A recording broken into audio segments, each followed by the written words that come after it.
Can you be my son, just for today? The old woman's voice didn't shake. It broke something open instead, quiet, direct, and carrying 30 years of grief inside 6 words. Cole Walker hadn't moved. He was a Hells Angels veteran, leather-vested, tattooed from wrist to shoulder, the kind of man most people cross the street to avoid. And she had just walked straight up to him in a cemetery and asked him to be her son. He didn't laugh. He didn't walk away. Something in her eyes made that impossible. If this story moves you, please subscribe to our channel and hit the notification bell so you never miss what happens next. Drop a comment telling us what city you are watching from. I want to see just how far this story travels. Now let's go back to Sturgis, South Dakota, and to the moment one question from an 86-year-old woman changed everything. The cemetery on the edge of Sturgis was the kind of place that didn't get much traffic during Rally Week.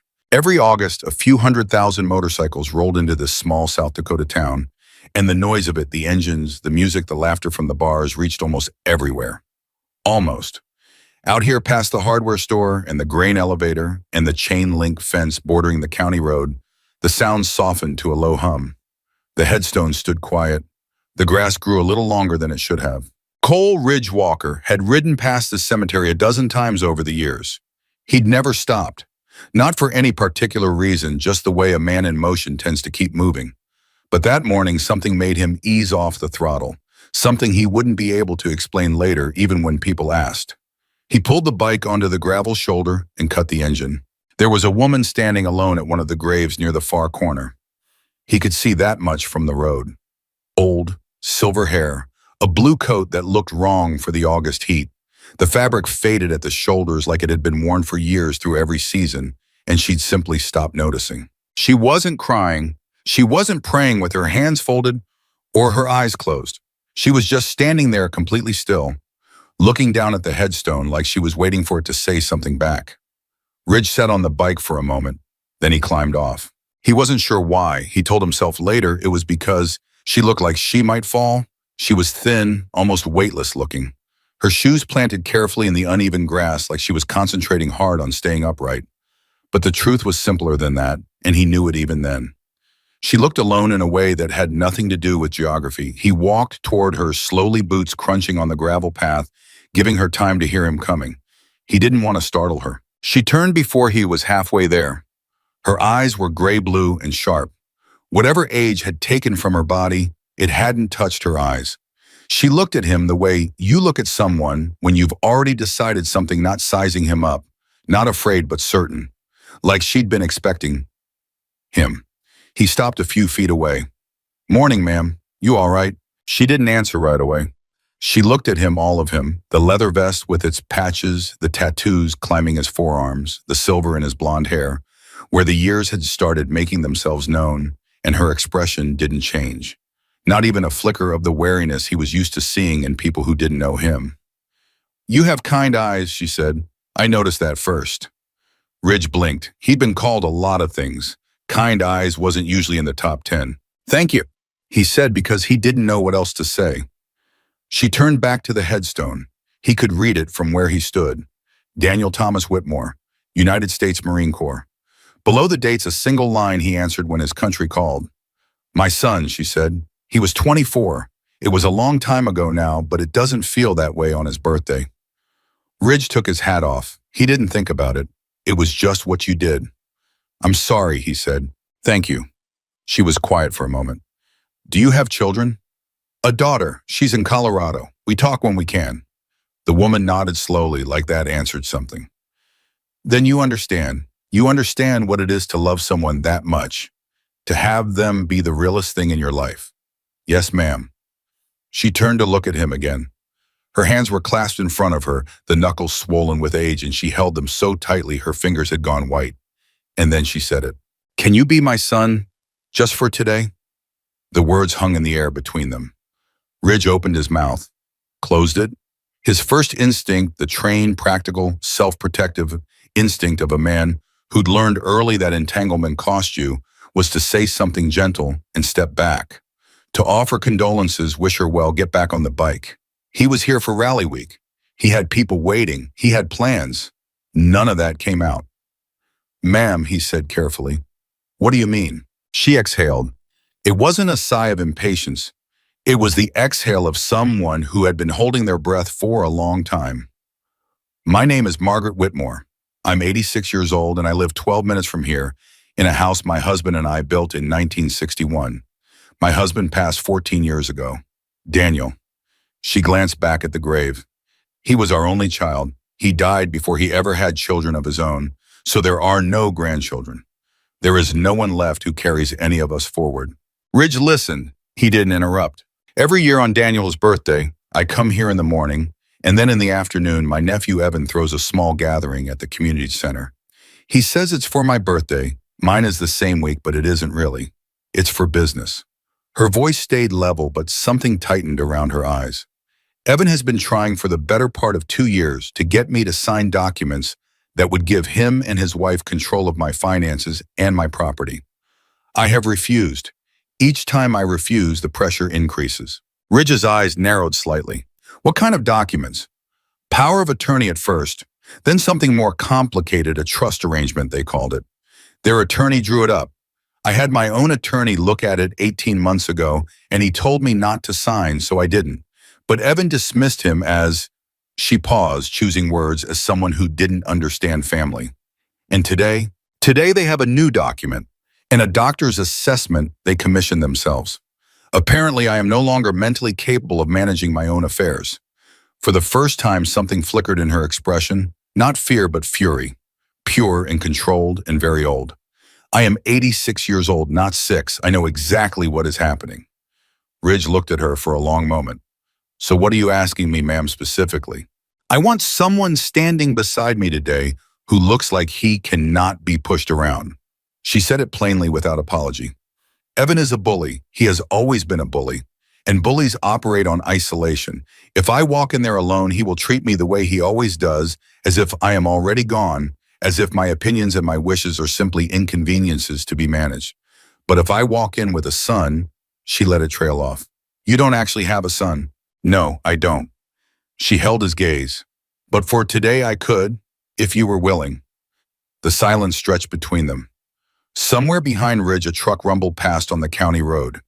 The morning was warming up, the kind of August heat that came on slowly and then all at once. He thought about what she was asking. He wasn't a fool. He understood there were layers here he didn't know yet. Legal complications and family dynamics and history he hadn't been briefed on. He was being asked to walk into a situation blind and pretend to be someone's son in front of people who would immediately know he wasn't. He thought about his own mother, who had died when he was 31, and how in the years since he'd sometimes caught himself still reaching for the phone to call her before he remembered. He thought about Daniel Whitmore, 24 years old, not coming home. He put his hat back on. For today, ma'am, he said, you've got one. Margaret Whitmore did not cry. She had been expecting him to say no. That was clear from the way her whole body seemed to absorb the words, recalibrate, straighten slightly. She blinked once, and that was all she allowed herself. Thank you, she said. Don't thank me yet, Ridge said. Tell me everything, starting from the beginning. They walked slowly back toward the cemetery gate, Margaret with her careful measured steps, and Ridge matching his pace to hers without being obvious about it. She talked and he listened, asking questions when something wasn't clear, staying quiet when she needed space to find the words. Her husband, Harold Whitmore, had been a contractor and a farmer. He'd built up a modest estate over 50 years, the house 22 acres of land that abutted a creek, a small rental property in town, and a retirement fund that he'd been meticulous about for 3 decades.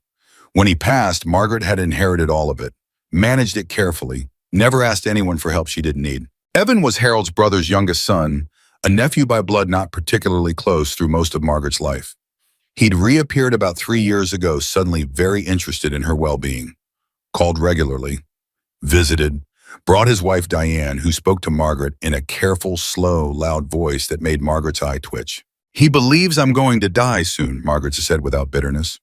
He may be right, I'm 86, but his timeline and my timeline are apparently different, and he has decided to accelerate things. Has he done anything illegal yet? My attorney believes the financial documents they're pushing me to sign would constitute exploitation of a vulnerable adult. But as long as I haven't signed them, there's nothing actionable. The moment I sign on, she paused. Everything changes. Everything changes.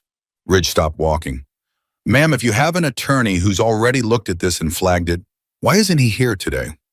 Margaret's expression shifted, a slight hesitation. He moved his practice to Rapid City 8 months ago.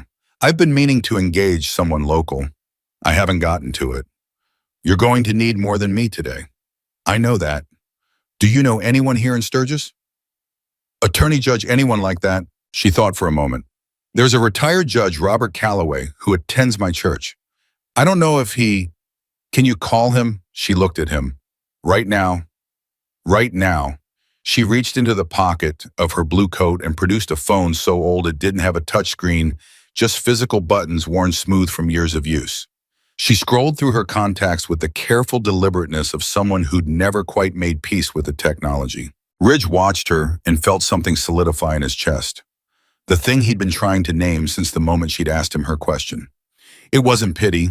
He'd been clear with himself about that from the start. Pity was useless and condescending, and Margaret Whitmore was neither of those things. It was recognition. She reminded him of every person he'd ever seen treated as if they were already gone, as if aging was a form of disappearance that happened while you were still standing right there. He'd watched it happen to veterans, watched the country do it to men who'd given everything and then been quietly stored away. He'd watched families do it to parents who'd built something worth having and then found themselves outvoted in their own lives. He pulled out his own phone and typed a quick message to his road captain, a man named Dex, who'd been riding with him for 11 years. Gonna be a few hours. Something came up. Let the guys know. Dex responded in 30 seconds. You okay? Yeah, just something came up. Tell you later. Margaret had reached the judge. Ridge could hear the one-sided conversation as she spoke careful, dignified, not asking for help so much as presenting facts and waiting to see what the other person would do with them. She didn't say she was frightened. She said she thought there might be some irregularities worth examining. When she hung up, she looked at Ridge. He'll be there. He said he'd make some calls. Good, Ridge nodded. Now tell me one more thing. What's that? What did Daniel call you, not Mom? What was his name for you? Margaret went very still. He called me Mama, she said softly. From the time he could talk until she stopped. He never stopped, even at 24. Ridge nodded once, filed it away. All right, Mama, he said. Let's go meet some people. The diner was 3 blocks from the cemetery and currently occupied by approximately a dozen Hells Angels members in various states of breakfast consumption. Ridge walked in first, and the noise level dropped the way it always did when he came through a door, not out of fear exactly, but out of attention. His presence had always worked that way. Hey, Ridge, you're late. Dex said you had something come. Dex stopped mid-sentence. He was looking past Ridge at the small, silver-haired woman who had just walked in behind him. The whole table was looking. Ridge stepped aside so Margaret could come fully through the door. She stood in the entrance of the diner, 86 years old, in her faded blue coat, and she looked at the assembled bikers with absolutely no fear in her expression whatsoever. Dex, who was 6'3" and had been arrested twice in his 30s for things he no longer talked about, blinked. Gentlemen, Ridge said, this is Margaret Whitmore. She's my mother, for today. The table was silent for 1 full second. Then a man named Truck, who went about 260 and had a beard that had been braided since 2008, stood up and said, Ma'am, please sit down. Can I get you some coffee? Margaret looked at him. Then she sat down. What happened in the next hour was something Ridge would spend a long time trying to describe and never quite getting right. It wasn't performance. That was the thing he kept coming back to. The men at that table, men who'd been through wars of their own, men who'd lost people, men who'd been estranged from family for years over reasons that had calcified into silence they didn't pretend. They responded to her. When Margaret mentioned offhandedly that she used to make pie from scratch because Harold didn't trust store-bought, a man named Calhoun who barely spoke to anyone said quietly, My grandmother was the same way. Apple. Apple and lemon both, Margaret said. Lemon from a recipe my mother brought from her mother. My grandmother's lemon cake could make a grown man cry, Calhoun said. Then you understand, Margaret said, and Calhoun nodded like she'd given him something he hadn't known he was missing. One by one they leaned in. They stopped eating. They asked questions, not intrusive questions, but the questions of people who were genuinely paying attention. Where had she grown up? Had she always lived in South Dakota? What was Harold like? She told them about Harold the way you talk about someone who is still present in all the important ways. His stubbornness, his habit of singing off-key to the radio, the way he'd cried at Daniel's deployment and then spent 3 days pretending he hadn't. Ridge watched it happen and felt something he didn't have a clean word for. These men, his brothers, some of them for 20 years, were in that moment unguarded in a way they almost never were. Margaret had done that, not by being fragile, by being real. Dex leaned over to Ridge at one point and said quietly, "Who is she, man? Seriously." "Someone who needed a son today," Ridge said. Dex looked at Margaret, who was explaining to Truck the difference between a proper pie crust and what she called the lazy version. Truck was nodding with the focused attention of a man taking notes. "She's got a table full of them," Dex said. "Mom Whitmore." It started with a man named Santos who said it without thinking when he was trying to get her attention to ask if she wanted more coffee. He just said it, "Mom Whitmore," the way you say something when your mouth has moved faster than your brain. He caught himself immediately and started to apologize. Margaret waved it off. "I like it," she said simply. After that, it stuck. Ridge let the warmth of the table hold for another 20 minutes before he said, "We need to talk about this afternoon." The shift in tone was immediate. The men at the table were practiced readers of when something was moving from social to serious. He laid it out plainly. The documents, the nephew, the fake medical evaluation, the community center gathering. "How many people will be there?" Dex asked. "She's expecting Evan and Diane and their attorney," Ridge said. "Probably some people from town since it's her birthday." Evan sent invitations. Evan sent invitations to what he thinks is going to be a signing ceremony, Dex said. "Looks like." The table went quiet in a specific way, not the quiet of people withdrawing, but the quiet of people deciding. Truck looked at Margaret. "Ma'am, you don't have to go into that room alone." "She won't," Ridge said. "How many of us are you thinking?" Calhoun asked. Ridge looked around the table, looked at Margaret. She was watching all of them with that same still expression, the gray-blue eyes taking everything in. "How many want to come?" he said. Every hand at the table went up.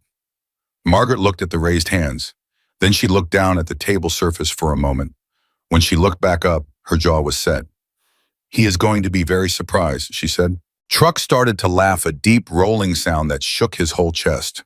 Then Dex, then Santos, then the whole table. Margaret did not laugh, but the corner of her mouth moved just slightly in the way of someone who has decided that today, no matter what, she is not going to lose. Ridge stepped outside while the others finished up and made calls. He stood on the sidewalk with his phone and spent 20 minutes doing what he should have done from the start: research.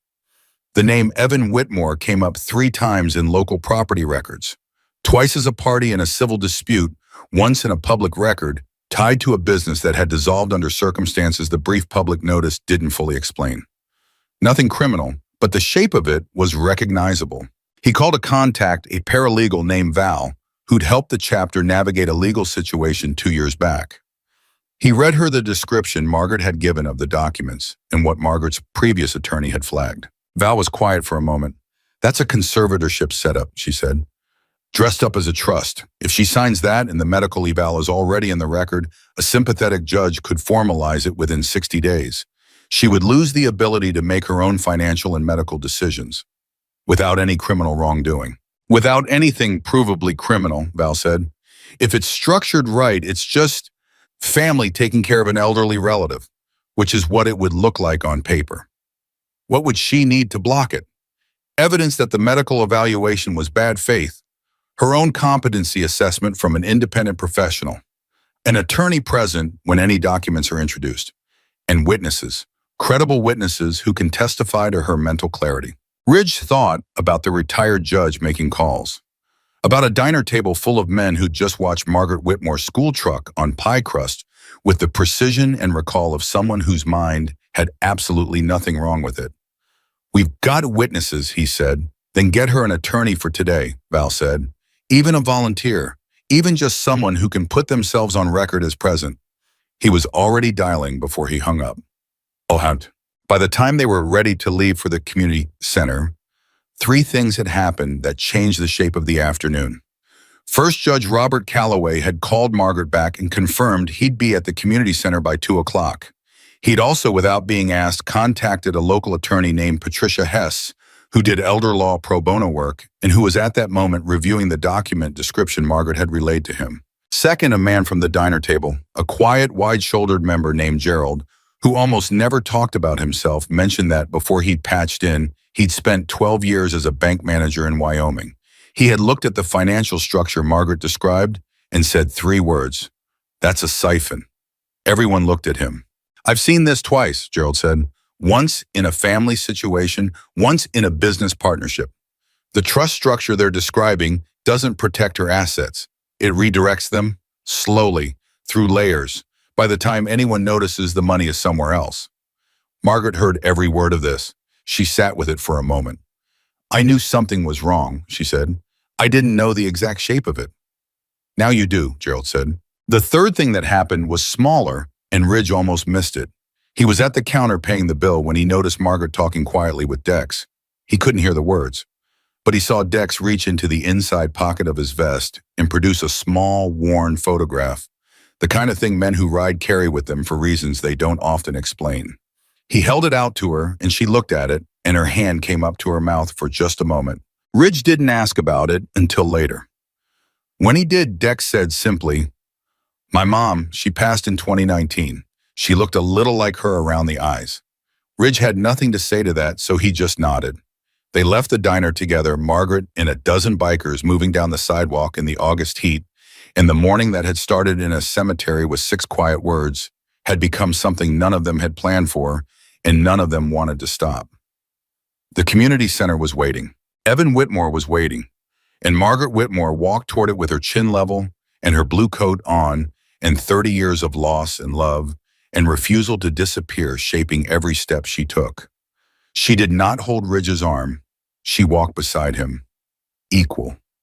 As the door of the community center came into view down the block, Ridge heard her say quietly, almost to herself, "Daniel would have liked you." He kept walking, but something in his chest shifted, a thing that had been locked for a long time, moving in a way that was quiet and irreversible, like a door opening in an old house that no one had entered in years. He didn't respond right away. Then low enough that only she could hear, "I would have liked him too."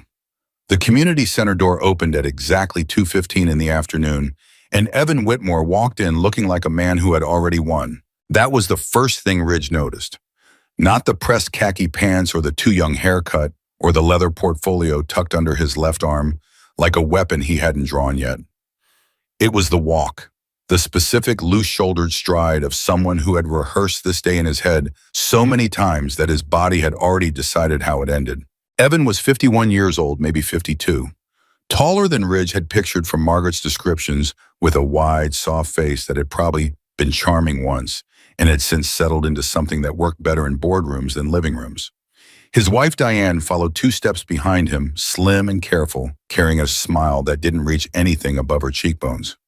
Behind them came a man in a gray suit carrying a briefcase, the attorney Ridge guessed.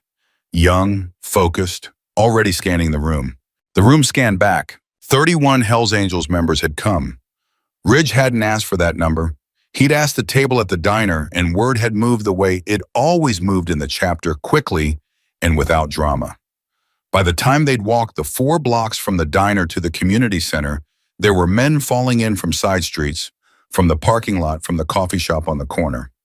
Not because anyone had explained the situation in full, just because Ridge had said something came up, and that had always been enough.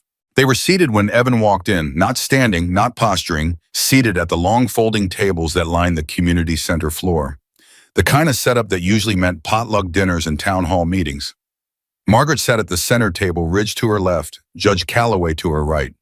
Patricia Hess, the elder law attorney, who'd agreed to appear on 90 minutes' notice, sat at the end of the table with a legal pad already half covered in notes. Evan took 3 steps into the room and stopped.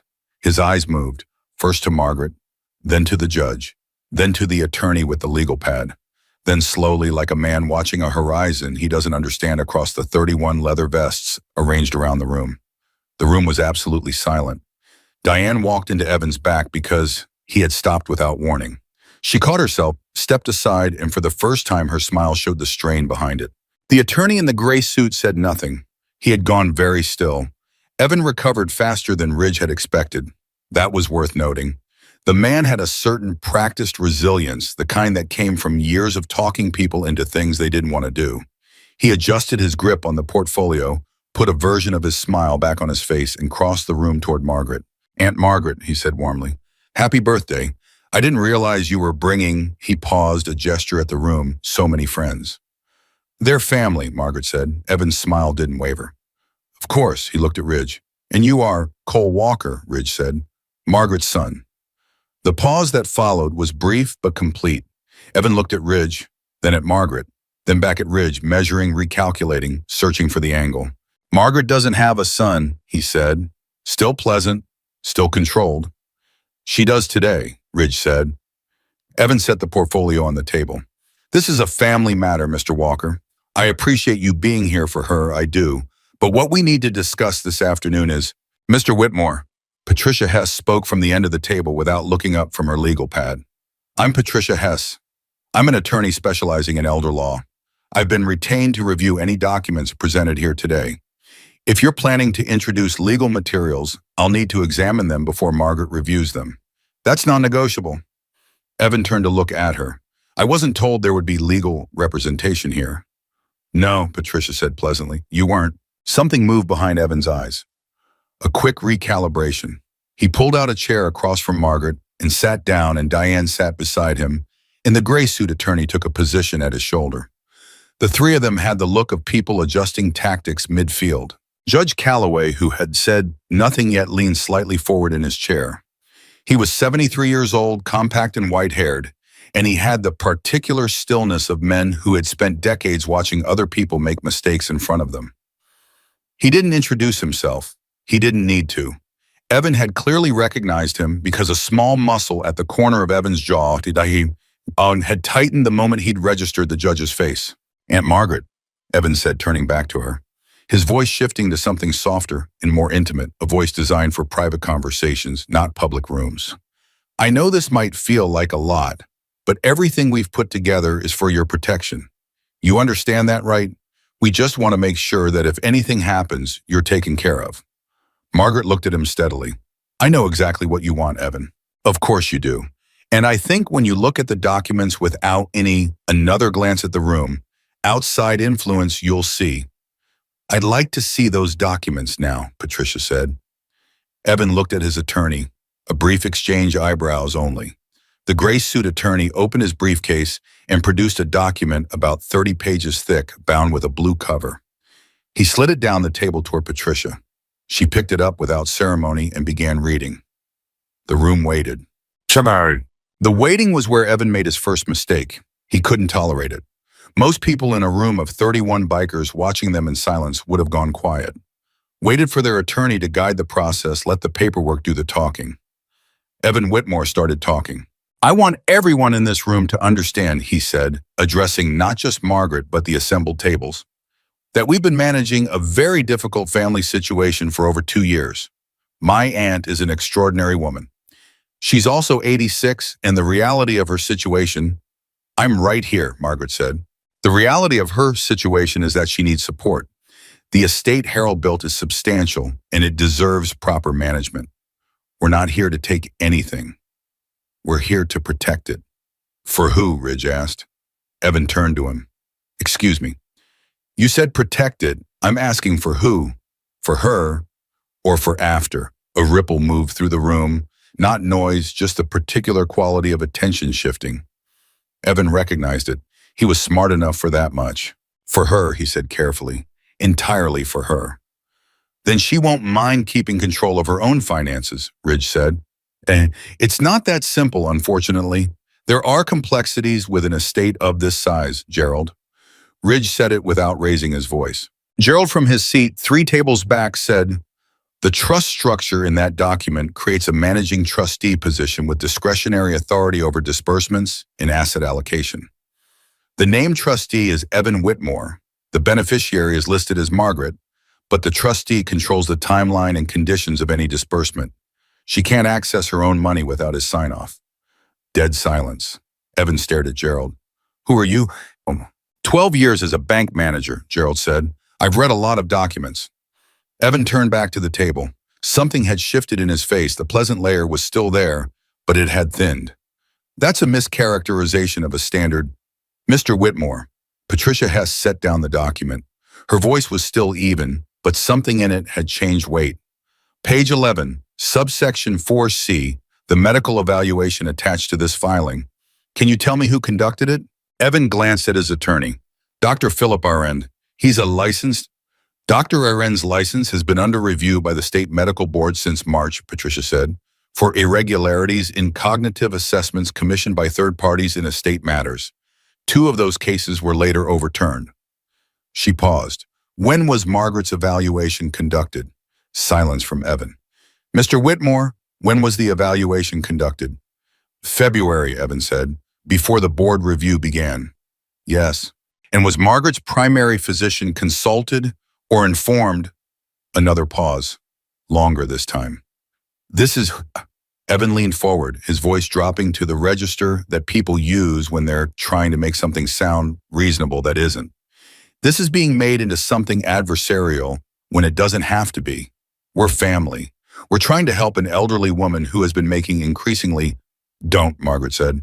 The word was quiet, single syllable, but it stopped Evan as completely as a door slamming. Margaret had not raised her voice. She had not moved in her chair. But something in her bearing had shifted the way a building shifts in the moment before it decides to stand instead of fall. I have been listening to you explain my life to other people for 2 years, she said. Today you're going to listen while I explain it to you. Evan opened his mouth. I said listen. He closed it. The room was absolutely still. Ridge didn't move. Nobody moved. I built that house with Harold, Margaret said. I planted every fruit tree on that property. I balanced the books for 31 years of his business because he was gifted with his hands and not with numbers, and I loved him for exactly who he was. I buried my son. I buried my husband.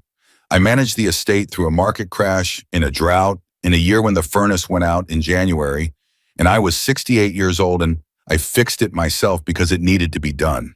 She paused, and her voice stayed level, not heated, but absolutely unyielding. I know what is in those documents because I read them.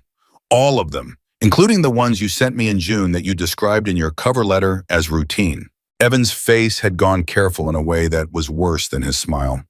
The clause on page 22 of the June documents, Margaret continued, gives the managing trustee authority to determine primary residence, which means that if I sign, you can move me out of my own home.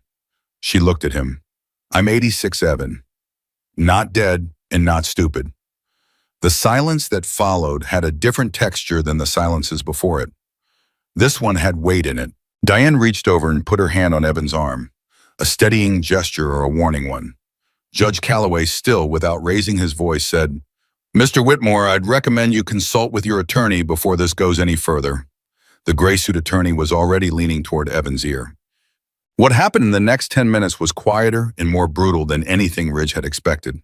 The gray suit attorney, whose name Ridge would later learn was Connors, had apparently spent those 10 minutes actually reading what he'd helped put together, or reading it fresh with the added context of Gerald's analysis and Patricia's findings about Aaron, which had landed differently in an actual room than they might have in a theoretical one.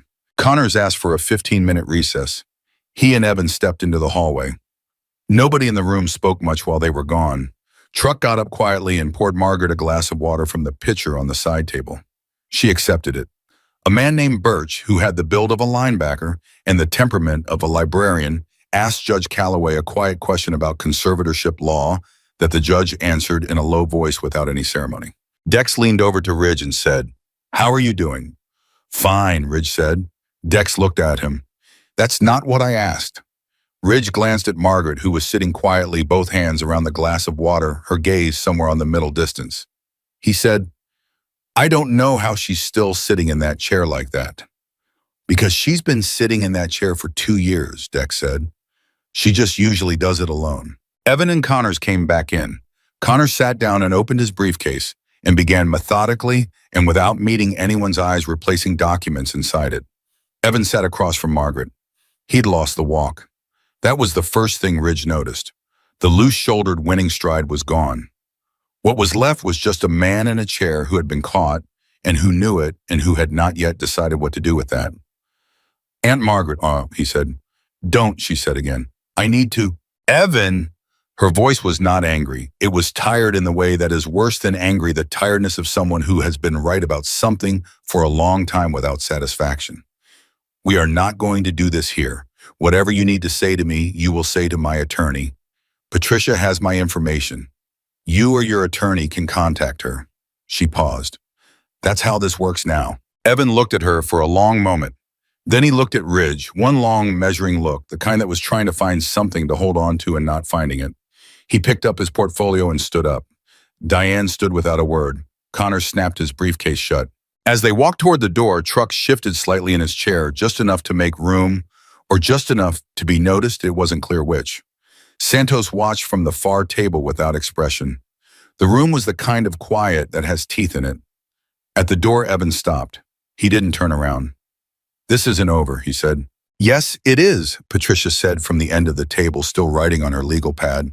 I'll be filing a complaint about Dr. Aron's evaluation with the state board Monday morning, and I'd strongly advise you and your attorney to review what constitutes elder financial exploitation under South Dakota statute before anyone makes any further moves. She didn't look up. Have a good afternoon. The door closed. For a moment, nobody spoke. Then Birch let out a breath that was almost a laugh, and that broke it open. Truck exhaled loudly. Santos cracked his knuckles, and somewhere at the back table someone said, "Did she just," before trailing off into incredulous silence. Judge Calloway shook his head slowly. "Patricia," he said, "you are absolutely terrifying." Patricia finally looked up from her legal pad. "Thank you, Robert. I've been working on it." The room laughed.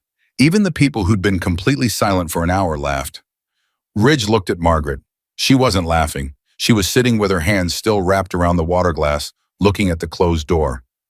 Her expression was not triumph. It was something more complicated, the face of someone who has won a thing they should never have had to fight for and who knows the difference. Ridge said quietly, "You all right?" "I'm angry," she said. "That makes sense. I'm angry that it came to this." She set the water glass down carefully. He was at Daniel's funeral. He was 12 years old and he cried. "I remember thinking he was a good boy." She paused. "I don't know when a good boy becomes this." Ridge had no answer for that. He didn't try to manufacture one. "But I'm not afraid anymore," she said. "I stopped being afraid when you walked into that cemetery this morning." She looked at him, the gray-blue eyes direct and clear. "I don't know why a stranger walking up to a headstone made me feel safe, but it did." "I'm not a stranger," Ridge said. "I'm your son, for today." She looked at him for a long moment. Then she said, "For today." The way she said it made them both know that word was already wrong, already too small for what the morning had built. Around them, the room had begun to move, people standing, Patricia packing her things, Judge Calloway talking to Gerald about the financial mechanics of what had nearly happened, Dex organizing who was riding where. The machinery of the afternoon unwinding into an ordinary evening. But at the center table, Margaret Whitmore sat with her back straight in her chair, and Ridge sat beside her, and neither of them moved yet. There was no reason to rush. The door was closed. The thing was done. Truck appeared at Margaret's elbow with a plate from the birthday spread that the community center staff had quietly maintained through the whole confrontation. Someone had put out sandwiches and a cake without anyone seeming to notice. He set the plate in front of her without comment and went back to his seat. Margaret looked at the plate, then at Truck's retreating back. "Did that large man just bring me food without being asked?" she said. "He does that," Ridge said. "Don't make a big deal out of it or he'll get embarrassed." Margaret looked at the cake. Then for the first time since Ridge had met her, not the corner of the mouth movement from the diner, but actually fully without reservation, she smiled. And in a community center in Sturgis, South Dakota, with 31 bikers rearranging folding chairs around her birthday table, Margaret Whitmore turned 87 years old, surrounded by people who 12 hours ago had been complete strangers. Not one of them left early. Nobody expected Evan Whitmore to go quietly. Ridge had known that from the moment the community center door closed. Men like Evan didn't accept outcomes, they rerouted them. The portfolio under the arm, the rehearsed walk, the attorney on standby, that wasn't the behavior of someone who had one plan. That was the behavior of someone who had three, and had simply led with the easiest one first. So when Patricia called Ridge 4 days after the birthday gathering, he wasn't surprised. He was sitting outside the chapter's garage in the late afternoon, working on a carburetor that didn't need working on, which was what he did when he was thinking about something he hadn't resolved yet. Margaret had been on his mind every day since Sturgis, not as a problem, as an unfinished sentence. He filed, Patricia said, emergency petition for guardianship. He used the errand evaluation and added a second one. Different doctor pulled in fast. Filed in circuit court Monday morning. The hearing is in 3 weeks. Ridge set down the carburetor. Can he do that? After what happened? He can file anything he wants. Whether it succeeds is a different question. She paused. But Ridge, this second evaluation is cleaner. Different doctor proper paperwork done through a facility that doesn't have the board problems Arendt does. If it holds up, and if Margaret doesn't have strong representation and documented counter evidence, a judge could grant it. What does Margaret need? An independent neuropsychological evaluation from a qualified examiner, testimony from people who interact with her regularly, an attorney who can be at the hearing. Another pause shorter. And probably someone sitting next to her who looks like he cannot be pushed around. That part seemed to help last time. Ridge almost smiled. I'll make some calls. He hung up and sat with the carburetor in his hands for a moment. 3 weeks. He thought about Margaret in her house, 12 minutes from the cemetery, going through whatever her Tuesday looked like. Whether she'd heard from Patricia yet, whether she'd told anyone, whether she was sitting in her kitchen alone, recalibrating for a second round of this. He pulled up her number. She'd put it in his phone herself at the birthday gathering, standing next to him with her small button phone and reading the digits out loud twice to make sure he had them right. She picked up on the second ring. Patricia called you, she said. Not a question. She did. I told her to. Margaret's voice was steady, but there was something underneath it. Not fear, something more like exhaustion held at a careful distance. I'm not going to pretend I wasn't hoping you'd call. I'm coming up this weekend, Ridge said. We need to talk through the hearing preparation. Patricia thinks. I know what Patricia thinks. I've already spoken with her. A brief pause. Ridge, this is a great deal to ask of someone. You understand that. You already asked me the hard thing, he said. Everything since then has been easier.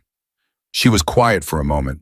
When she spoke again, something in her voice had shifted, loosened slightly, the way voices do when a person has been holding themselves together across a long distance and someone finally gets close enough that they don't have to hold quite so hard. Come on Saturday, she said. I'll make lunch. He brought Dex and Gerald, not as a show of force, there was no one to show force to, but because Gerald knew the financial architecture of what Evan had built, and Dex had a quality Ridge had always trusted in complicated situations, he listened more than he talked. And when he did talk, what came out mattered. Margaret's house was exactly what Ridge had imagined from her descriptions, and nothing like what he'd expected. The frame of it was modest, a single-story farmhouse, set back from the road with a long porch that needed work, the kind of structural neglect that crept up on someone living alone, who had more important things to manage. But inside it was alive in a way that stopped at Ridge in the doorway for just a second. Books everywhere. Photographs on every wall, the kind of collection that built up over 60 years of an actual life. Harold in work clothes, Harold in a suit at what must have been a wedding, Daniel at maybe 10 years old on a bicycle, Daniel in uniform, formal and straight, and 20-some years old and not knowing what was coming. Margaret saw Ridge stop at the photographs and didn't comment. She just said, "Sit down, lunch is ready."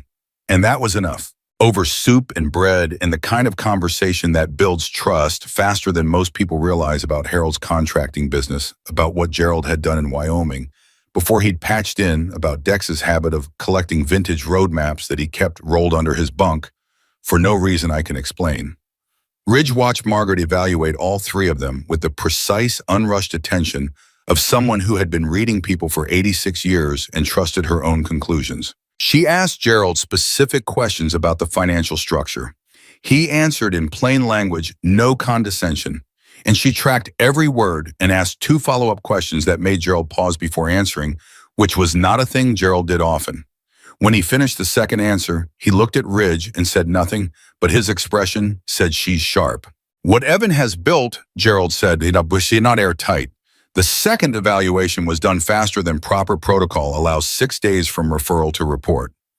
That's not how legitimate cognitive assessments work. A qualified examiner can challenge the methodology. Patricia has someone, Margaret said, a neuropsychologist from Rapid City. I have an appointment Thursday. Good, Gerald said. Go in well rested. Don't let them rush you. I've never let anyone rush me in my life, Margaret said. Gerald's mouth moved in what for Gerald constituted a smile.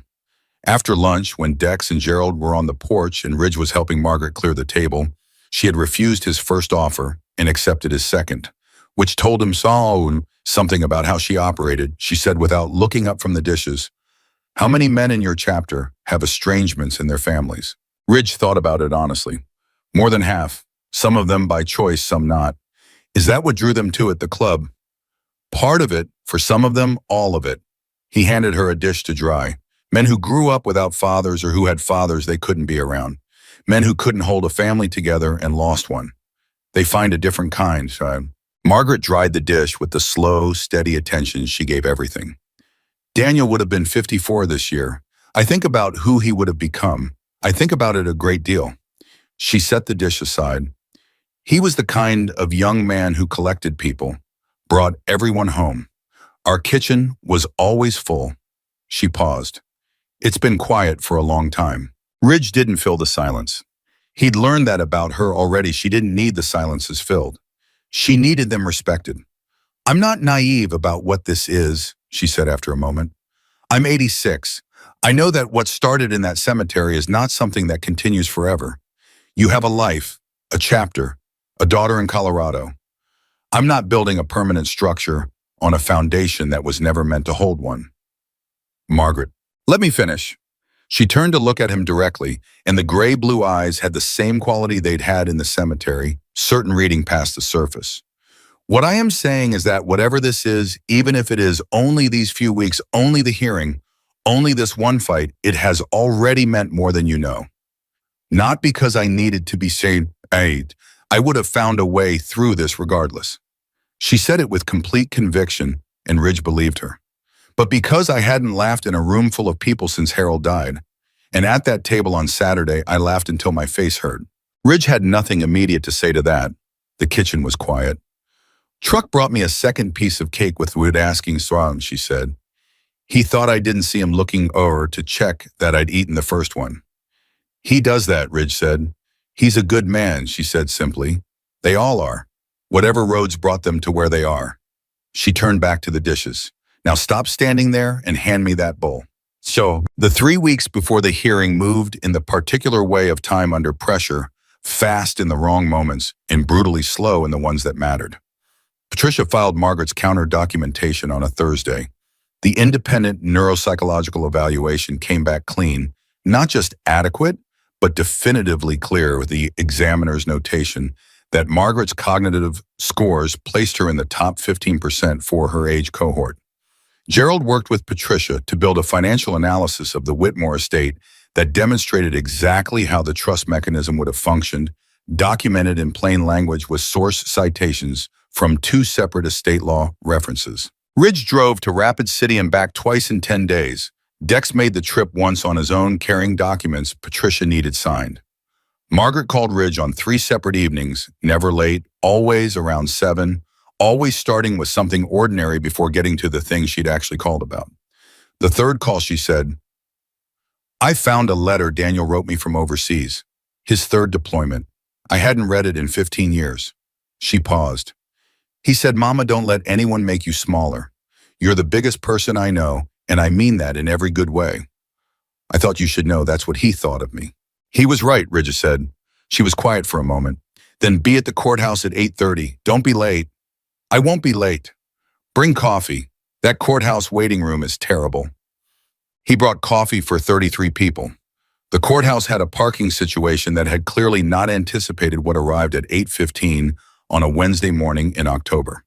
33 Hells Angels members in full colors, organized and quiet, filling the sidewalk outside the Meade County Circuit Courthouse, with a collective presence that made 2 passing cars slow down and a courthouse clerk stop halfway through the front door to stare. Ridge had not asked this many men to come. He'd sent a message saying he was going to the hearing, And what time, and this was what had shown up. He'd stopped being surprised by it.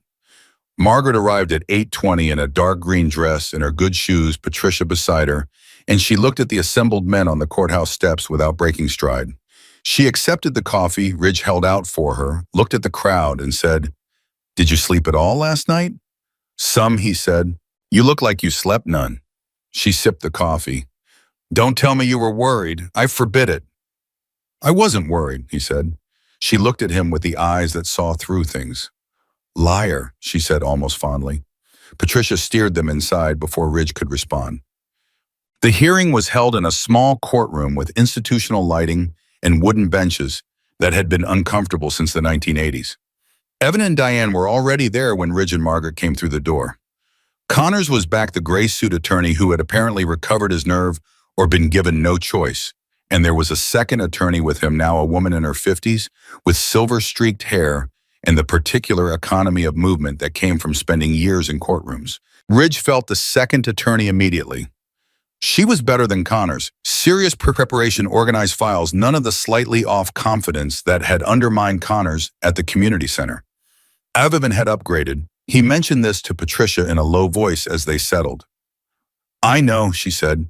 "Her name is Fowler. She does guardianship cases in Pennington County. She's good."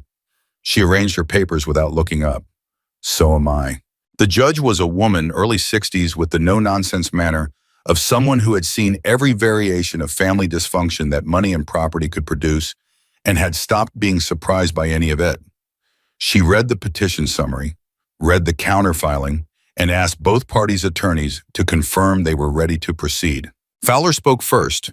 She was precise and methodical, laid out Evan's position in terms that emphasized concern for Margaret's welfare, cited the evaluations, cited the estate complexity, and carefully avoided any language that could be characterized as predatory. She presented Evan as a devoted nephew navigating a difficult situation with an elderly relative who, despite her remarkable qualities, had reached the stage in life where support structures were appropriate and necessary. Ridge watched Margaret during all of this. She sat with her hands in her lap and her back straight and her expression absolutely neutral. Not blank, but controlled, the face of someone who had decided what they would and would not let touch them. Patricia's response was methodical and then devastating in that order. She established the procedural problems with the RN evaluation. She entered the independent neuropsychological report. She cited the financial analysis Gerald had helped build. Then she said, "Your Honor, I'd like to enter testimony from several community members who interact with Margaret Whitmore on a regular basis." Fowler objected on relevance grounds. The judge overruled it. What came next was something none of them had planned with any precision. Judge Calloway testified in the spare, direct language of a man who measured words professionally, and what he said was that he had known Margaret Whitmore for 11 years through their shared congregation, and that her mental acuity and judgment had never given him a moment's concern. A woman named Helen Brack, who was Margaret's neighbor of 24 years, testified that Margaret managed her property, her finances, and her correspondence with complete independence, and that the suggestion otherwise was, in Helen's words, frankly offensive. Then Patricia called Gerald. Gerald walked to the stand in his Hells Angels vest. Patricia had not suggested he change, and he had not volunteered to, and for 20 minutes he dismantled the trust mechanism in precise documented reference detail.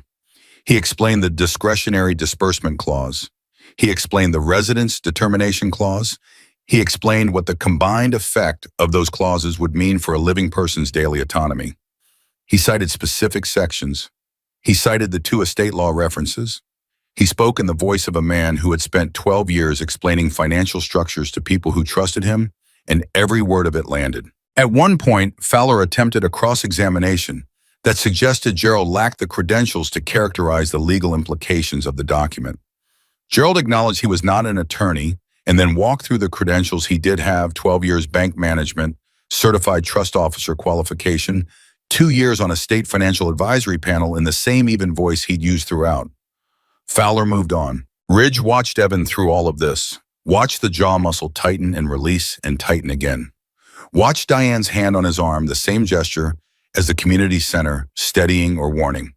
Evan was a man who had built this scheme on the assumption that no one would look at it carefully, and now person after person was looking at it carefully and saying what they saw out loud in a room with a judge in it. The second evaluation, the clean one, the faster one, was the last piece Patricia addressed. She had obtained the referral records. The evaluation had been commissioned by Connor's law office. The examiner had never met Margaret, had based the assessment on third-party reporting, and a 40-minute phone interview that Margaret had not been told was a formal evaluation, believing it to be a general wellness call from a senior services organization. The courtroom went very still. The judge looked at Fowler. "Counselor." Fowler said, "Your Honor, we were not aware of the full circumstances of the referral at the time of filing." "You are now," the judge said. It took 90 minutes in total. The judge called a brief recess, and when she came back, her ruling was concise. The petition for guardianship was denied. The medical evaluations were rejected as methodology compromised and circumstantially conflicted. The financial documentation was referred to the State Attorney General's Elder Affairs Division for review. She recommended pointedly and on the record that Margaret Whitmore retain legal representation going forward for estate matters. She did not say what she thought of Evan Whitmore. She didn't need to. The referral said it. Evan stood when the ruling was read, and his face was the face of a man recalculating rapidly, finding no good columns and arriving at nothing. Fowler gathered her files with the efficient dignity of someone who has lost before and knows what it looks like. Connors was already closing his briefcase. Diane said something to Evan in a low voice. He shook his head once, a small mechanical motion. Margaret didn't look at any of them. She looked at Patricia and said, "Thank you." "Don't thank me," Patricia said. "Thank Gerald." Margaret turned to look at Gerald, who was still standing near the witness stand with his hands at his sides, watching everything with his customary stillness. "Thank you, Gerald," she said. Gerald nodded once. "Yes, ma'am." Outside the courthouse, the 33 men waiting on the steps came to attention in the particular unified way of people who have been watching a door and already know what's coming from the way it opens. When Margaret came through with Ridge beside her, there was a moment, a beat of recognition before Truck said, "Well, we won," Margaret said. The noise that came off that courthouse step was not restrained. It was immediate and full, and it bounced off the building face and carried down the block. And a woman walking past with a stroller stopped and stared and then smiled without knowing why. Margaret stood in the middle of it with her coffee cup still half full, still warm, because she was the kind of person who didn't waste things and let it happen around her. She didn't raise her hands or perform anything.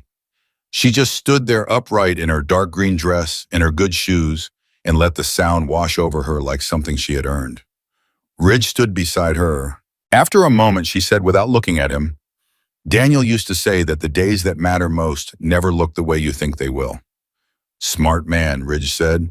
"He was." She finished the coffee. "Now, someone needs to buy these people lunch. I am not cooking for 33.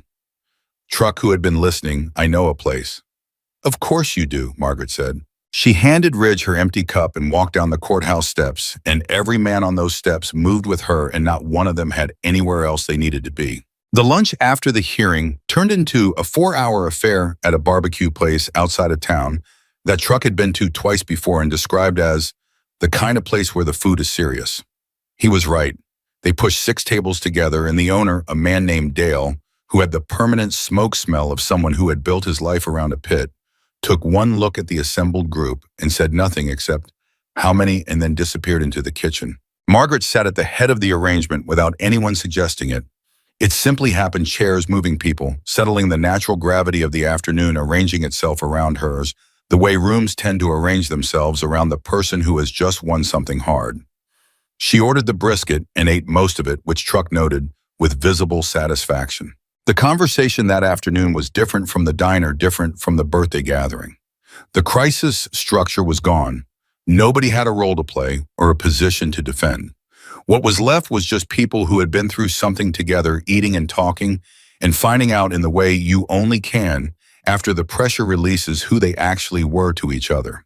Dex told Margaret about his mother more than the photograph, the real story of the woman she'd been, and the particular shape of the silence she'd left. He didn't dress it up. He said she had been difficult and funny and infuriating and irreplaceable, and that he hadn't understood how irreplaceable until it was too late to tell her. Margaret listened the way she listened to everything, completely, without filling the pauses. "Did she know?" Margaret asked when he finished. Dex thought about it. I think she knew more than I told her. Moms usually do. Yes, Margaret said, they do. She was quiet for a moment. I want you to know something, and I need you to actually hear it, not just nod. She looked at him directly. It is not too late to be the son she knew you were. She doesn't need to be alive to receive that. You just have to become it. Dex was quiet for a long time after that. He picked up his coffee, set it down, picked it up again. Finally, he said, yes, ma'am. At the far end of the table, Gerald was explaining South Dakota property law to a man named Birch, who had apparently been thinking about buying land and hadn't known who to ask. Calhoun had found out that Margaret's mother's lemon cake recipe was written on an index card she kept in the kitchen drawer, and he was negotiating dead seriously for a copy. I don't give out the recipe, Margaret said across the table. I'm not asking to give it out, Calhoun said. I'm asking to make it. Once, for personal purposes. What personal purposes? Calhoun's jaw worked for a moment. My daughter's birthday is in March. She's 8. I've been trying to. He stopped, started again. Her grandmother used to make a lemon cake. She passed 2 years ago. My daughter keeps asking about it. The table had gone quiet without anyone deciding to go quiet, the way it did around True Things. Margaret looked at Calhoun for a long moment. You'll come to the house, she said. I'll teach you to make it. The recipe doesn't leave my kitchen, but the knowledge can go wherever it wants. Calhoun nodded, once. The table resumed its noise. Ridge watched all of this and felt something happening that he didn't try to name or contain. He'd been in the club long enough to understand what its real function was, not the leather, not the bikes, not any of the mythology that people from outside projected onto it. Its real function was this men who had cracked or been cracked or walked away from things they shouldn't have walked away from, finding a structure that held them accountable to something bigger than their own worst days. Margaret had walked into the middle of that structure in a cemetery and not flinched, and now the structure was reorganizing itself gently and without announcement around her. He thought about his daughter in Colorado, made a note to call her that evening. It started with the porch. 3 days after the hearing, Ridge drove out to Margaret's house on a Tuesday morning with no particular plan beyond checking in. He found Santos already there, crouched on the front porch, examining the boards with the focused attention of a man who had done carpentry before and didn't like what he was finding. How'd you know about the porch? Ridge asked. She mentioned it at lunch, Santos said. Third board from the left is rotted through. 2 more are to you. I brought wood. His truck was parked in the driveway with dimensional lumber in the bed. Margaret appeared at the screen door. I told him he didn't have to, she said to Ridge, in the tone of someone who had said it once and was noting it for the record. He knows, Ridge said. I wanted to, Santos said, not looking up from the boards. Also, your gutters are pulling away from the fascia on the north side. I noticed when I pulled up. Margaret looked at the north roof line, back at Santos. How many things are you going to find wrong with my house? Depends how long I'm here, Santos said. Ridge watched Margaret's expression move through several calculations. She was not the kind of woman who accepted help from a place of weakness, and she knew the difference between someone offering help and someone offering pity, and she knew Santos was offering neither. He was offering competence, which was a different thing entirely. Coffee's on, she said, and they went back inside. Santos looked at Ridge. That's a yes, right? That's a yes, Ridge said. By noon, there were 4 more men in the driveway. Nobody had called a meeting or organized a work party. Word had simply moved the way word moved. Santos had texted Birch about the lumber situation. Birch had mentioned it to Truck, and Truck had shown up with tools and a bag of sandwiches because Truck always brought food when there was work being done. Calhoun arrived an hour later, looked at the roofline situation Santos had identified, and went back for a ladder. Margaret sat on her repaired porch that evening, the boards solid under her feet for the first time in 2 years, and looked at 5 men she'd known for less than 2 months packing up their tools in her driveway with the easy efficiency of people who had worked together before. Ridge sat beside her. You didn't organize this, she said. No. They just came. They did. She was quiet for a moment. Harold used to say that a man who shows up with tools and doesn't ask for credit is the best kind of man there is. Ridge looked at the driveway. Harold had it figured out. He did, she said, in most things. She paused. I miss him every day, but days like today, I miss him differently. I think he would have liked all of this. he would have been out there with them pretending he knew more about gutters than he did. Ridge smiled. Would he have? He would have been completely useless with gutters and absolutely certain he was helping, she said. I loved him for it. Damn. The Tuesdays were Calhoun's doing. He came back 2 weeks after the hearing on a Tuesday morning on a stated mission to learn the lemon cake. Margaret set him up at her kitchen table with a mixing bowl, the index card she'd transferred the recipe 2 decades ago, and the particular attention of a teacher who expected competence and was prepared to provide it. Calhoun baked the cake. It took 3 hours, including 2 mistakes he made, and one Margaret made him identify himself without being told what it was. When it was done and cooled and frosted with the lemon buttercream from a second index card Margaret produced from a different drawer, he cut a piece and tasted it standing at the kitchen counter. He was quiet for a long time. That's it, he said. Yes, Margaret said. That's exactly, he stopped. Set down the fork. Her name is Lily, my daughter. She's 8. I know, Margaret said. You told me. She's going to... He picked the fork back up. Put it down again. I haven't been what I should have been. After her grandmother died, I kind of stepped back from everything. Told myself I was giving everyone space, but that's not what it was. No, Margaret agreed. She kept asking about the cake, and I kept saying I didn't know how to make it, and the truth was I didn't try. He looked at the cake. I didn't try. Margaret sat down across from him. You're trying now, she said. Write that down somewhere.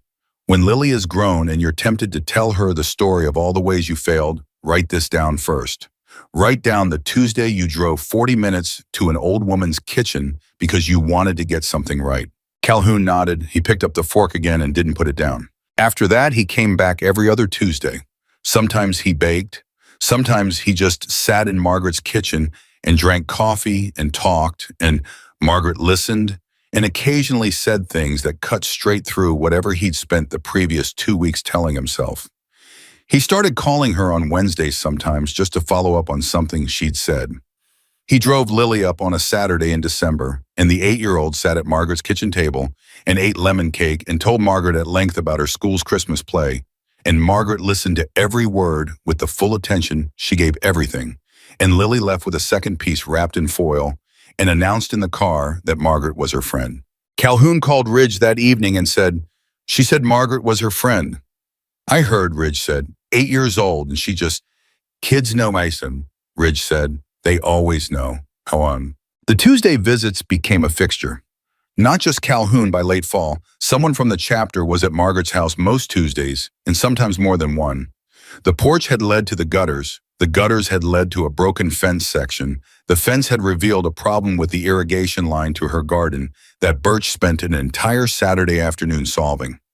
Margaret accepted all of it on the condition that they accepted lunch and then dinner if they were still working at 5 o'clock, which they usually were.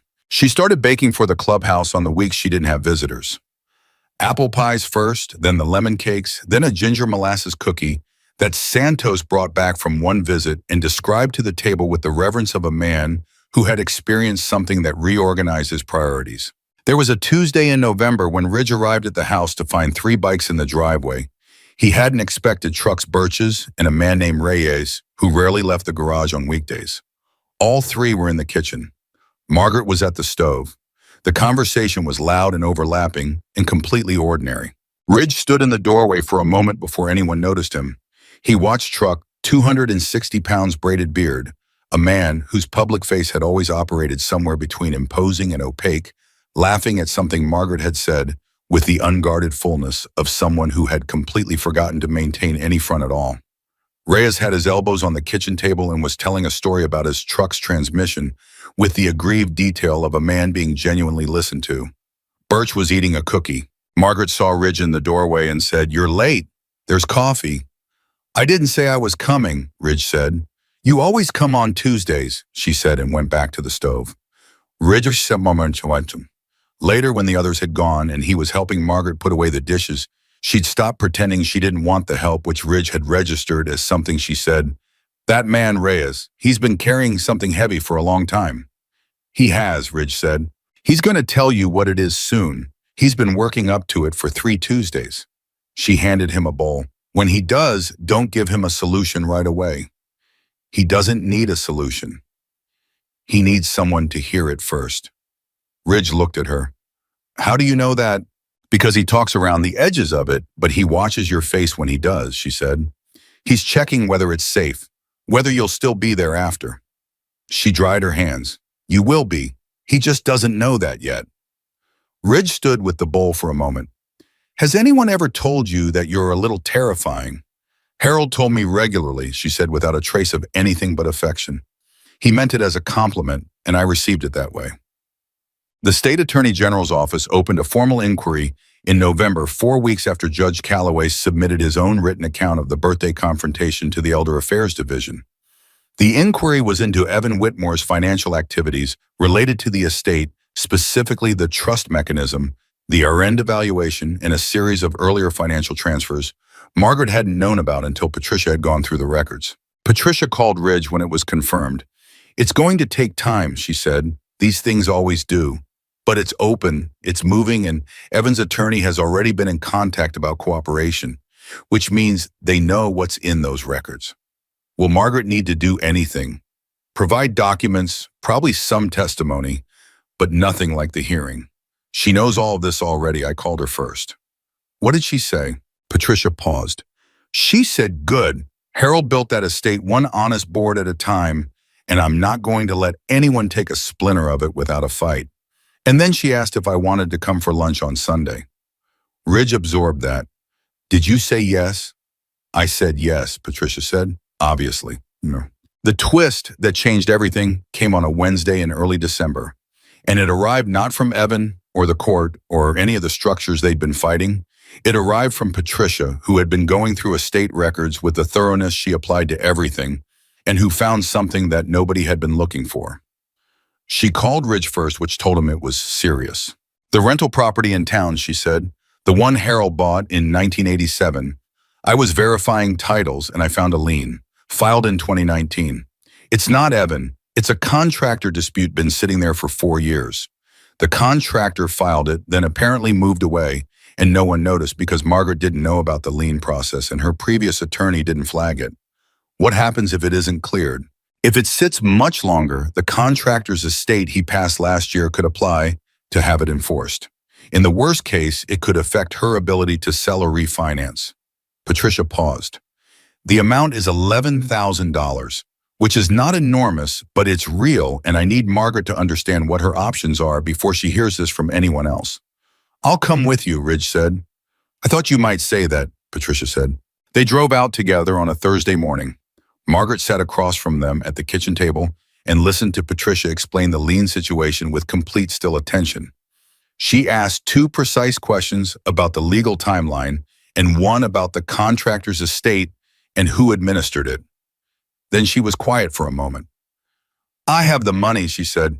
It's not the money that bothers me. What bothers you? Ridge asked. That Harold would have known about this, she said. He tracked everything. He had files for everything. After he died, I consolidated the records, but I was not in a good place that year, and I think I missed things. She looked at the table surface. I missed things. The self-recrimination in her voice was quiet and old and had clearly been sitting in her for years. Not just about the lien, about the whole geography of what she'd been managing alone. You caught it, Ridge said. She looked up. You didn't sign what Evan put in front of you when you were under pressure to. You called a judge you knew. You asked a stranger in a cemetery for help because you'd figured out that isolation was the weapon being used against you, and you walked straight at it. He held her gaze. You caught all of it, some of it earlier than others, but you caught it. Margaret was quiet for a long time. The kitchen was the particular kind of quiet it got on cold mornings, the kind with heat ticking in the pipes and not much else. I want to call the contractor's estate administrator myself, she said finally. I want to deal with this directly. Can you get me a name and number? Already have it, Patricia said, and slid a piece of paper across the table. Margaret picked it up, read it, set it beside her coffee cup. Good, she said. Now, are either of you staying for lunch? Patricia looked at Ridge. Ridge looked at Patricia. Yes, they said together. Margaret stood up from the table with the measured efficiency she brought to everything and moved toward the stove in the kitchen, filled with the sound of ordinary life doing what it always does when it's allowed to, continuing steady and warm and stubbornly present against everything that had tried to interrupt it. Outside, the December cold had settled hard on the South Dakota plains. Inside, Margaret Whitmore's kitchen was full. It stayed that way every Tuesday after that, and on most Thursdays, and on a rotating collection of Saturdays that expanded as the months turned, and the chapter found more reasons to make the drive and fewer reasons to need one. They came because they wanted to. That was the whole of it. And every week, Margaret was there, at the stove or at the table, or on the repaired porch when the weather allowed, and the door was always unlocked, and the coffee was always on, and if you arrived hungry, she fed you. And if you arrived carrying something heavy, she listened until it was lighter. It was not a thing any of them had planned. It was simply the thing that had grown from a question asked in a cemetery on an August morning by a woman who had needed a son for a day and ended up with 33 of them for the rest of her life. The first sign came on a Tuesday in February, 2.5 years after the cemetery. Calhoun was the one who noticed because Calhoun had been coming every other Tuesday without fail since the lemon cake lesson, and he knew Margaret's rhythms the way you learn anyone's rhythms when you pay attention long enough. He called Ridge from the driveway before he even came inside. "She didn't hear me knock," he said. "I knocked 3 times. I could see her through the window. She was at the table. She just didn't hear it." "Is she all right?" "She's fine. She let me in when I went around to the side door. She said she was tired." Margaret never says she's tired. Ridge was in his truck within 10 minutes. When he arrived, Margaret was at the kitchen table with her coffee going cold in front of her, in a book open to a page she hadn't been reading. She looked up when he came in, and her expression moved through something, a flicker of the self-sufficiency reflex, the instinct to say she was fine and mean it, and then she let it go. That was how he knew. Margaret Whitmore did not let things go easily. The fact that she did told him everything. "I've been tired," she said. "For about 3 weeks. I thought it was the winter." "Have you called Dr. Hesse?" "I have an appointment Friday." She wrapped both hands around the cold coffee cup. "I want you to come with me." He sat down across from her. "I'll be there." She nodded, looked at the table. "I'm not afraid," she said. "I want you to know that first. Whatever it is, I'm not afraid of it. I've had a very full life, and in the last 2.5 years, it's been fuller than I expected." She looked up. "I just don't want to do the appointment alone." "You won't," Ridge said. She reached across the table and put her hand over his, a brief, firm pressure, not sentimental, just present, and then took it back and picked up her book. "Now stop hovering," she said. "There's pie in the kitchen. Eat something." Dr. Hesse's office was in Sturgis, a 10-minute drive from the house. Ridge sat in the waiting room while Margaret went in, which was how she wanted it. She would tell him what he needed to know in her own words, on her own timeline, and he respected that completely. She came out 45 minutes later with a referral slip and the expression of someone who has received information they already knew was coming and has decided how to carry it. "Congestive heart failure," she said, sitting down beside him. "Early stage, manageable for now, with medication and some adjustments. Dr. Hesse wants a cardiologist in Rapid City, which is sensible." She folded the referral slip and put it in her purse. "It's not immediately dangerous, but it's the beginning of a conversation my body has decided to start whether I'm ready or not." Ridge said nothing for a moment. Then, "Okay." "Okay," she agreed. "What do you need?" She thought about it with the same genuine consideration she gave every question.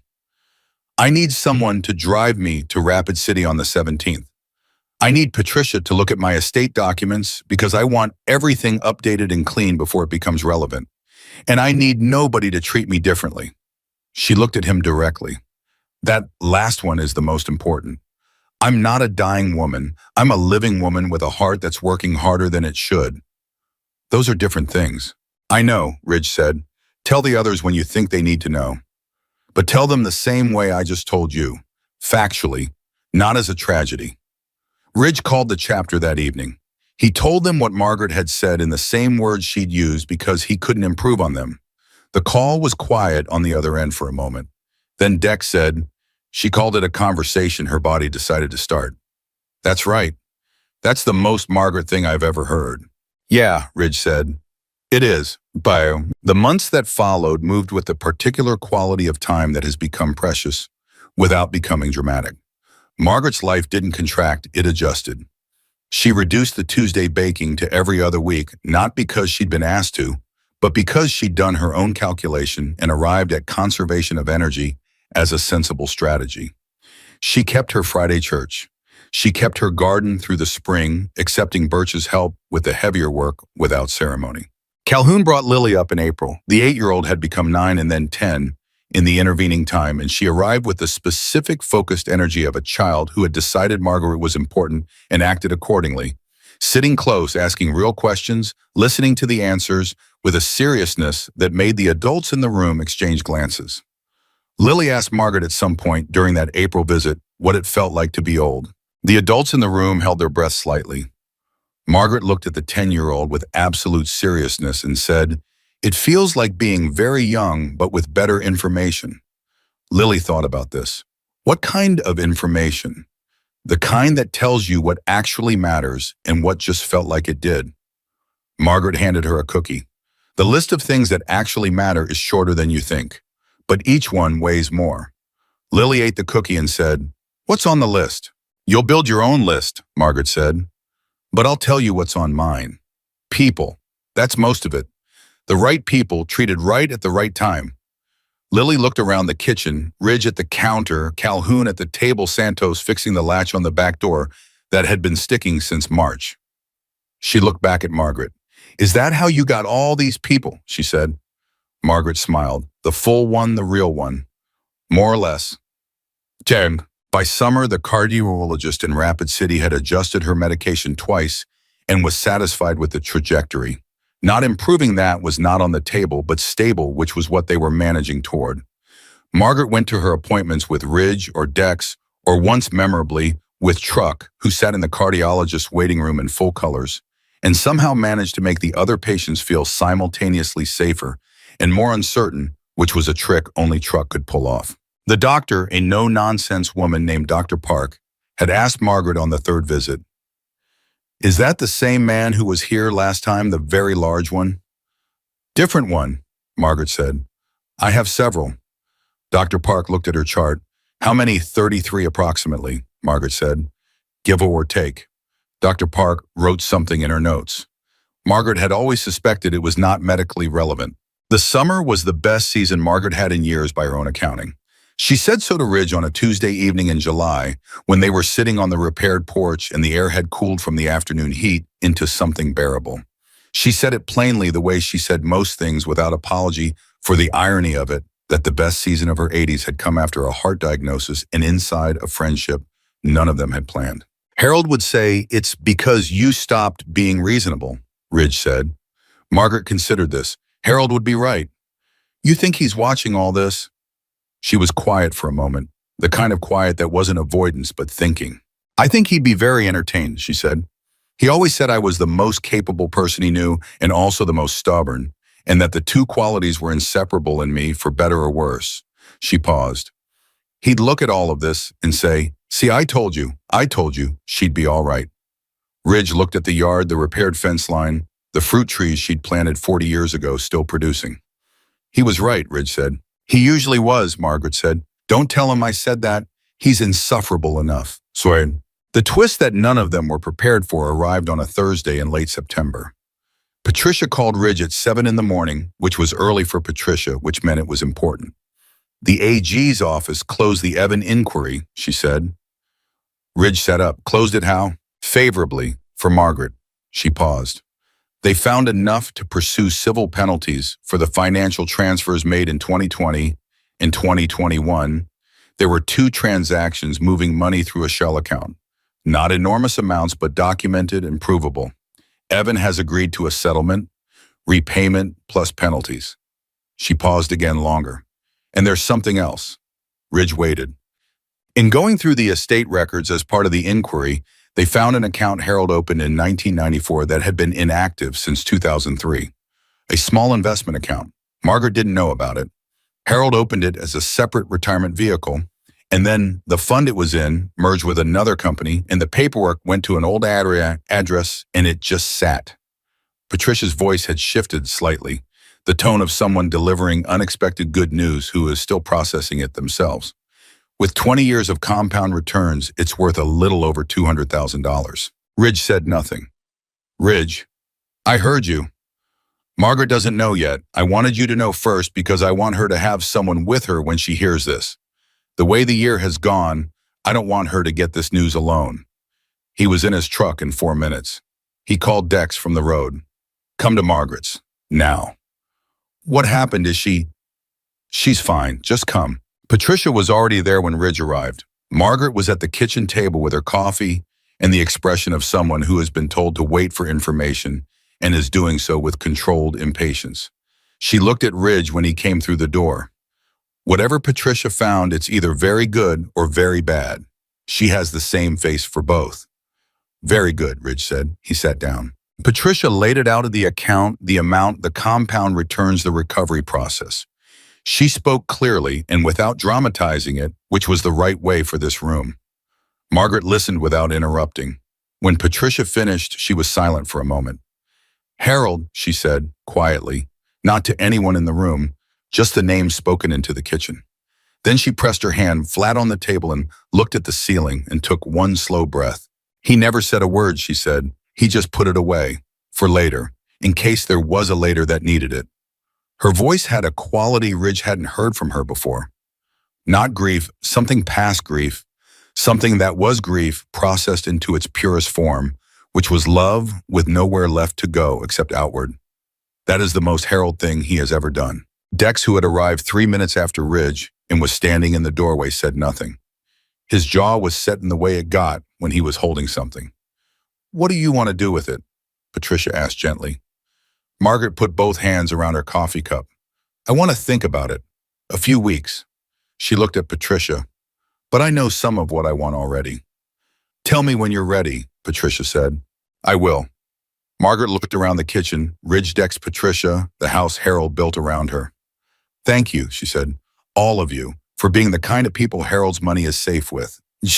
What Margaret decided, she announced on a Tuesday in October, with the whole regular crowd present, Calhoun, Truck, Birch, Santos, Reyes, Dex, Gerald, and Ridge.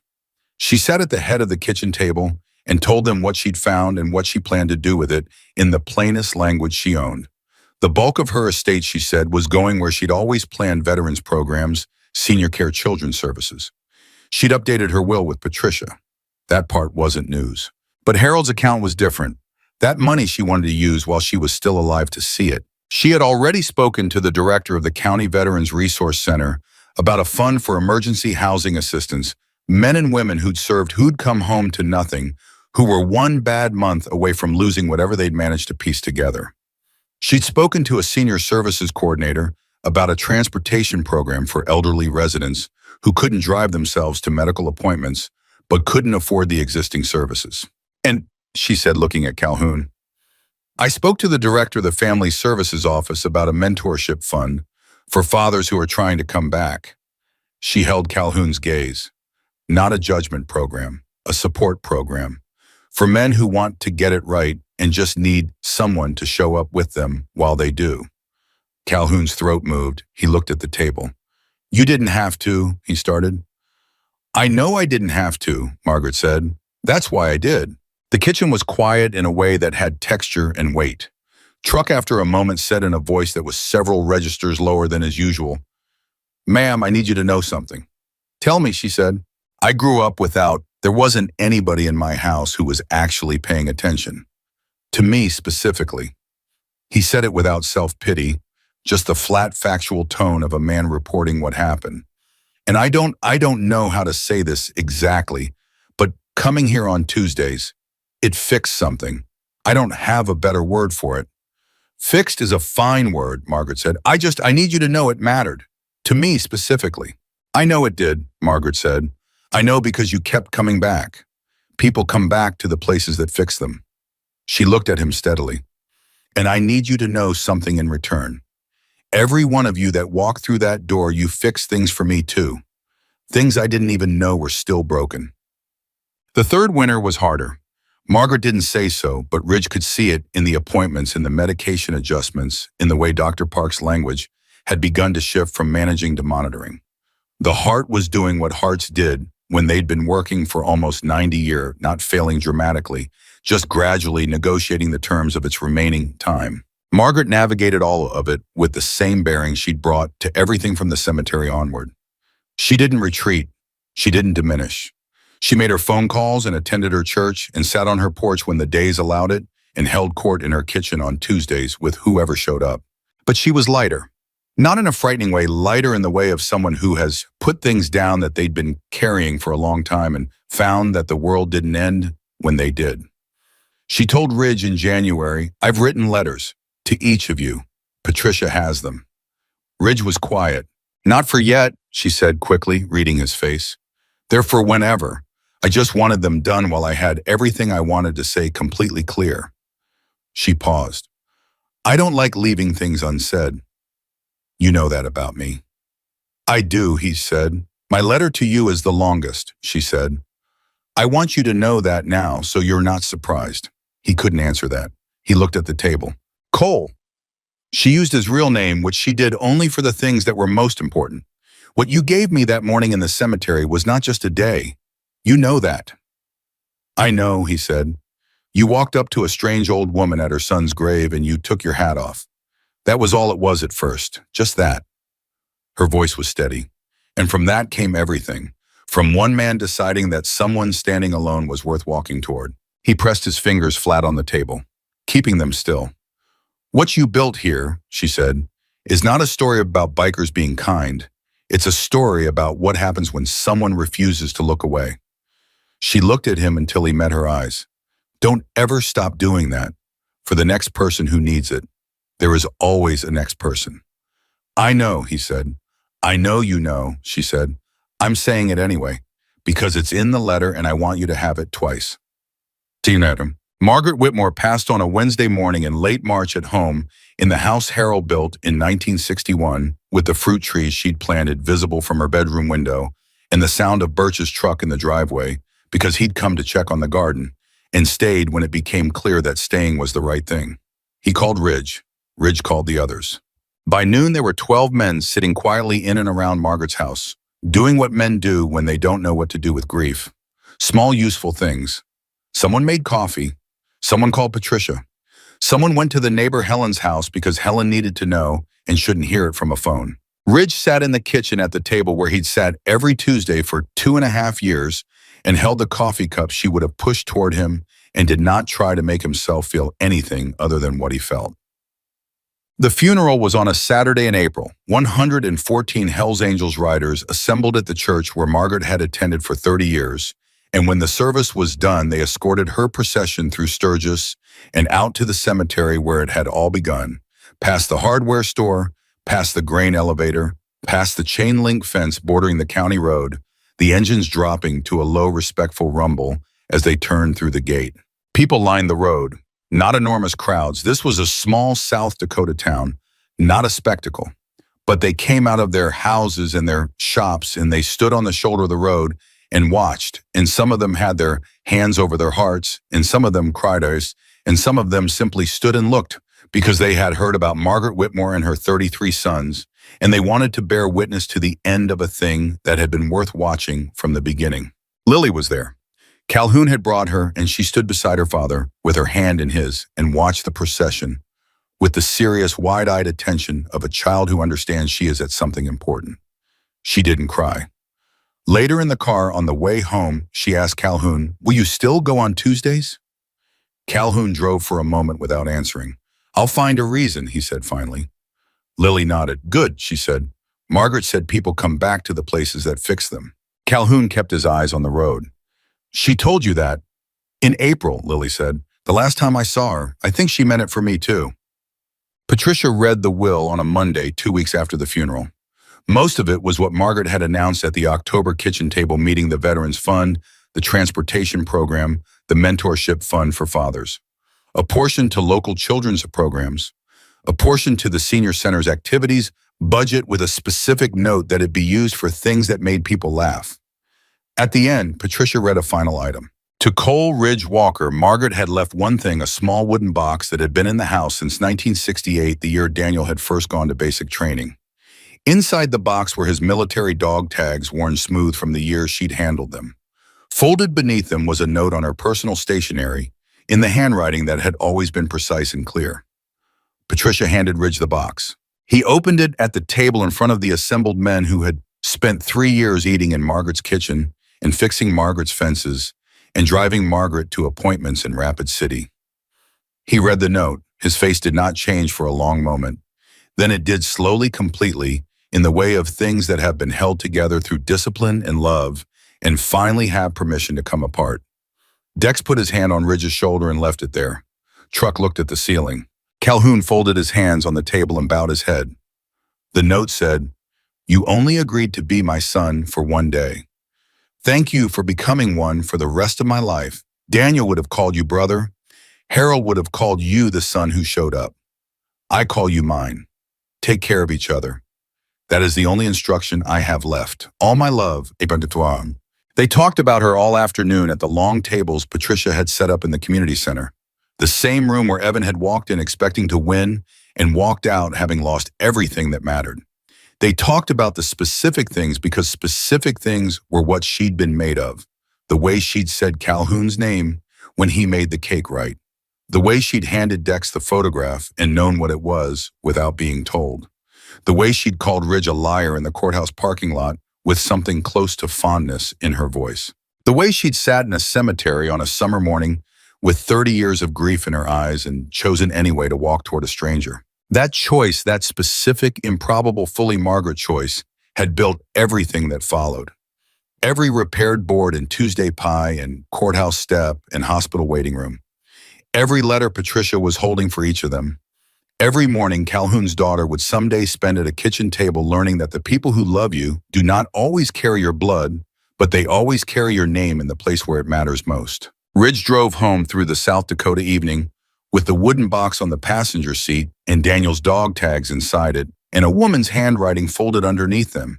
And he understood something that he hadn't had words for until now, something that Margaret had known from the moment she turned around in the cemetery and looked at him and decided, family is not the thing you're handed at birth. Family is the thing you build with your hands, one honest Tuesday at a time in the house. Someone else built around a table, someone else set for people whose names you didn't know until the morning you decided not to look away.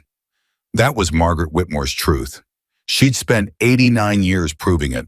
And the 114 men who escorted her home that April Saturday carried it with them when they rode out of town past the hardware store and the grain elevator and the cemetery at the edge of Sturgis, where a woman had once stood alone at her son's grave and chosen against all reasonable odds to ask for exactly what she needed. It was the bravest thing any of them had ever witnessed, and not one of them would ever forget it.